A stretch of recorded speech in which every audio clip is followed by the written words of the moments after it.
عزیزان محترم، مجھے نہیں پتا کہ میں کتنا آپ کو اہل بیت سے جوڑ پایا۔ میں خود ٹوٹا ہوا ہوں۔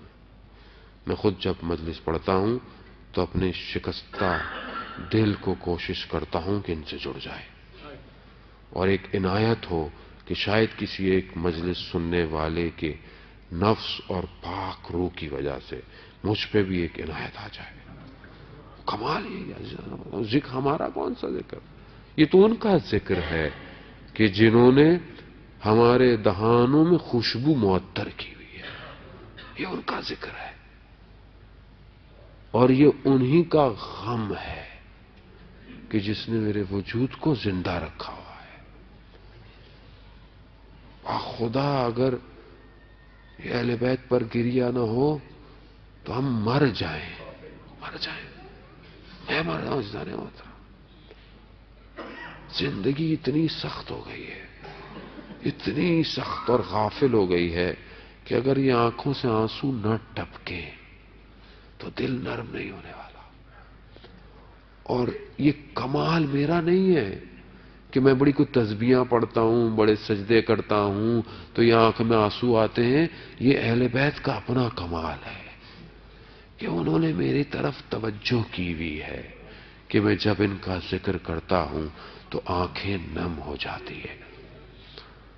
باب المراد ایک دروازہ ہے کاظمین میں۔ خدا کرے کہ ہمیں توفیق ہو کہ ہم امام کے حرم کی زیارت کریں۔ عزیزان محترم، بڑا باصفا حرم ہے۔ میں ابھی چند دن پہلے ہی ہو کر آیا ہوں عزیزان محترم، اور میں وہیں دعا کر آیا تھا، مولا آپ کی مجلس پڑھنے جا رہا ہوں، آپ کا ذکر ہے، آپ ہی عنایت کیجیے گا، میری توفیق نہیں ہے۔ باب المراد ایک دروازہ ہے۔ جنید بغدادی جو کہ اہل سنت کا بہت بڑا عالم تھا، وہ کہتا تھا کہ جب بھی میں کسی مشکل میں پھنستا تھا تو میں موسیٰ ابن جعفر سے متصل ہوتا تھا، اپنی مشکل کو حل کر کے لے جاتا تھا۔ اللہ، یعنی ہر خاص و عام کی مشکل کا حل موسیٰ ابن جعفر۔ بغداد آپ کو پتا ہے کتنی مشکل ہو گیا اگر میں اپنی مشکل کا حل لے کے نہ جاؤں اس گھر سے۔ جانے محترم، میں قید خانے میں ہوں، میں دنیا کی قید میں ہوں، میں دنیا کی محبت کی قید میں پھنسا ہوا ہوں۔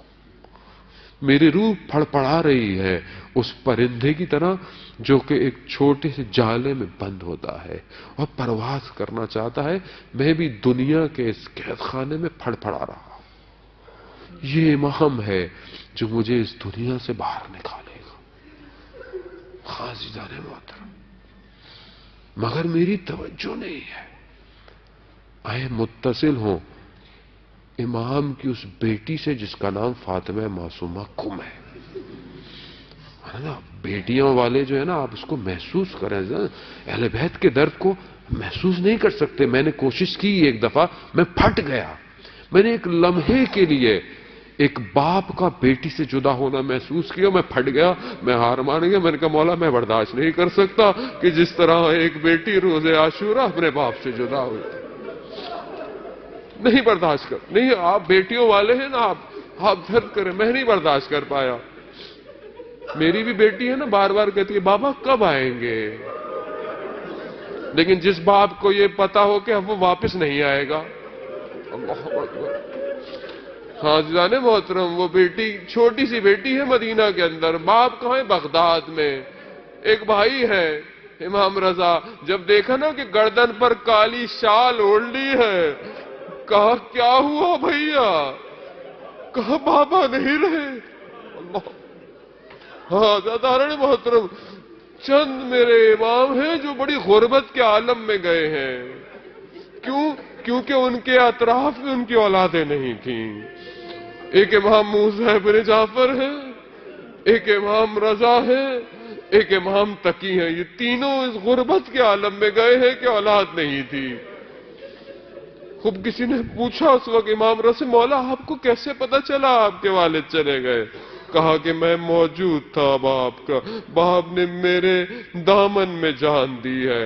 کہا آپ مدینہ میں؟ وہ بغداد میں؟ کہا وہی خدا جس نے ہمیں امام بنایا ہے وہی ہمیں لے کر گیا، کیونکہ میں نے امامت کو ان سے اپنی طرف لینا تھا۔ آزاداران محترم، بی بی معصومہ کم چھوٹی سی ہیں۔ ہاں بی بی، آپ کو تو پتا چلا نا کہ جب آپ کے بابا چلے گئے آپ کے اوپر کوئی سختیاں تو نہیں تھی، آپ کو کوئی تازیانے نہیں مار رہا، آپ نے اپنے باپ کے اس بدن کو دیکھا نہیں۔ آزاداران محترم، میرا مولا قید میں اتنا نحیف ہو گیا تھا، اجرکم اللہ، خود مولا آپ کی حاجتوں کو روا کرے، بی بی معصومہ وسیلہ بنے آج کی رات اپنے باپ کی بارگاہ میں، اور جتنے حاضرین ہیں ان کو خالی ہاتھ یہاں سے نہ جانے دے۔ میری بی بی معصومہ، ہمارے اوپر بڑا آپ کا کرم ہے، آپ کی وجہ ہی سے تو ہم دنیا میں یہ گفتگو کر رہے ہیں، اگر آپ نے ہاتھ نہ رکھا ہوتا تو یہ الفاظ جاری نہیں ہونے تھے۔ آیت اللہ شہاب براشی کہتے ہیں کہ میں بی بی کی زری کے پاس کم میں گیا، میں نے پکڑ کر بڑا گریہ کیا، میں نے کہا بی بی آپ میرے حالات جانتی ہیں، میرے مالی حالات اتنے تنگ ہیں کہ میں اپنی بیٹی کی شادی نہیں کر سکتا۔ کہا میں بڑا ناراض ہوتا ہوا واپس آ کر سو گیا۔ ہاں عزیزان محترم، جو یہ سمجھتے ہیں نا کہ اہل بیت کی ہم پر نگاہ نہیں ہے، دیکھیے آیت اللہ مراشی نجفی کہتے ہیں میں سو گیا، میں نے خواب میں دیکھا کہ دک الباب ہوا، دیکھا حرم کا خادم کھڑا ہوا تھا، کہا کہ بی بی نے بلایا ہے۔ کہتا ہے میں گیا، صحن آئینہ جو تلا سب سے بڑا صحن ہے نا کم میں، وہاں گیا، دیکھا کچھ خواتین صحن آئینہ صاف کر رہی تھیں، کہا یہیں رک جاؤ بی بی آنے والی ہے۔ کہتے میں نے دیکھا بی بی آ رہی ہے، بی بی بالکل اپنی جد ماجدہ سجدہ سیدہ کی طرح کمزور سی تھی، کیونکہ انہوں نے بی بی کو بھی خواب میں دیکھا ہوا تھا۔ کہتا میں دو زانو گھٹ گیا، جھک گیا، میں ان کی اولاد میں سے تھا۔ بی بی نے کہا مجھے شہاب مراشی تم جس دن سے کم آئے ہو اس دن سے ہم نے تم پر نگاہ کی ہوئی ہے، یہ تم نے کیسے کہہ دیا کہ ہم تم سے واقف نہیں ہیں؟ آزاداران محترم، ابھی یہ کہنا تھا، شرمندہ ہوئے، آنکھ کھل گئی، روتے روتے بی بی کی زری پہ کہا بی بی مجھے معاف کر دے۔ ہم بھی کہیں گے بی بی ہمیں معاف کر دے، اپنے والد محترم کی بارگاہ سے ہمیں دعا کرے۔ ہاں بی بی، مگر آپ نے اپنے بابا کے بدن کو دیکھا نہیں تھا۔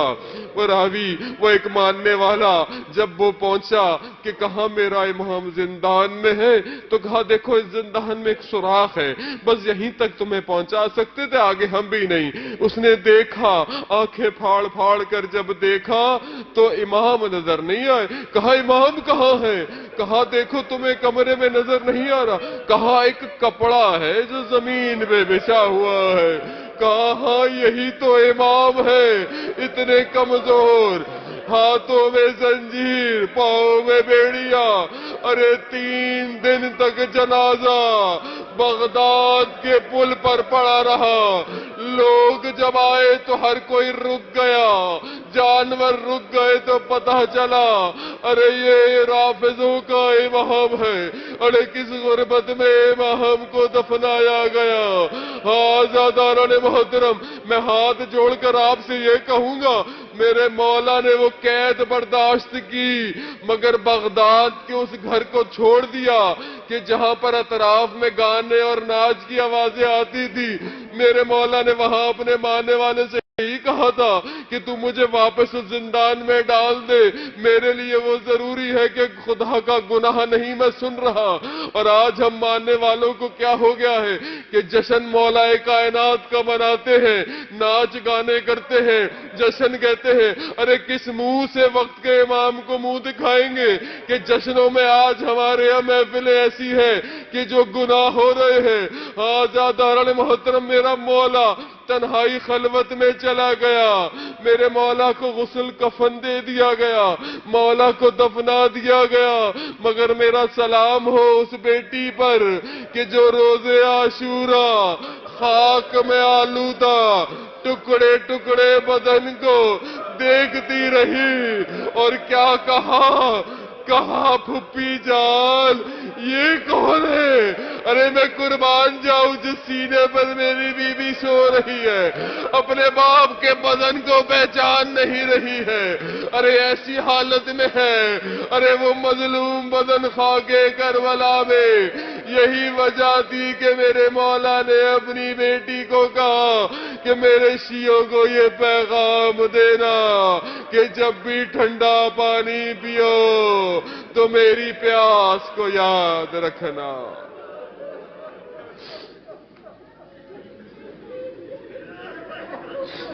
اجرکم اللہ، الا لعنت اللہ علی القوم الظالمین، وسیعلم الذین ظلموا ای منقلب ینقلبون۔